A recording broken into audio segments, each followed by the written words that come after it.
আমরা যারা ফেসবুকে কাজ করছি, পেজে কাজ করি বা প্রোফাইলে কাজ করি, প্রতিদিন কন্টেন্ট ক্রিয়েট করছি, আমাদের উচিত যে আমাদের পেজটি আসলে রিকমেন্ডেশনে যাচ্ছে কিনা, আমাদের পেজটি মানুষের সামনে পৌঁছাচ্ছে কিনা, ফরওয়ে যাচ্ছে কিনা, এটা যাওয়ার জন্য বা এটি জানার জন্য আমাদের প্রথমে চেক করে নেওয়া উচিত। আমরা যেহেতু কাজ করছি, আমরা সর্বপ্রথম আমাদের উচিত যে আমরা ফেসবুকের পেজের এই সেটিংসটি চেক করে নিই এবং আমরা জেনে নেই যে আমাদের পেজটি আসলে মানুষের কাছে পৌঁছাচ্ছে কিনা, ইমপ্রেশনে যাচ্ছে কিনা। এটার জন্য আপনাদেরকে যেটি করতে হবে সেটি আমি মোবাইল স্ক্রিন শেয়ার করছি, আপনারা দেখে তারপর আপনারা সেটি অ্যাপ্লাই করতে পারেন।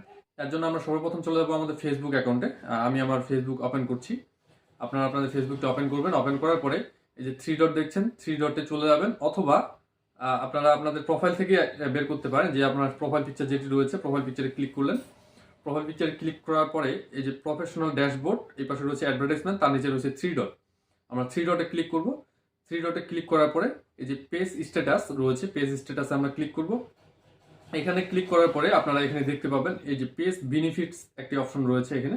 এই পেজ বেনিফিটস এর এখানে এই যে দেখতে পাচ্ছেন see what you are eligible for, অর্থাৎ আপনি কি কি বিষয় এলিজিবল রয়েছেন।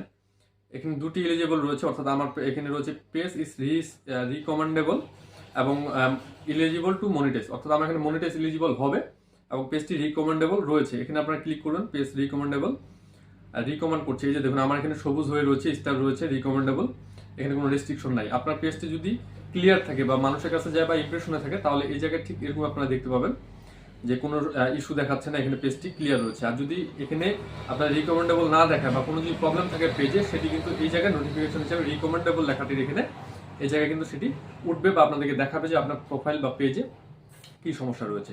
তাই আমাদের কাজ করার আগে আমরা এত কষ্ট করে পরিশ্রম করে কাজ যেহেতু করি, সেহেতু আমাদের দেখে নেওয়া উচিত বা জেনে নেওয়া উচিত যে আমাদের পেজটি ইমপ্রেশনে যাচ্ছে কিনা বা পেজটি ঠিক রয়েছে কিনা। এভাবে আপনি আপনার পেজে চেক দিতে পারেন। ভালো থাকবেন, থ্যাংক ইউ।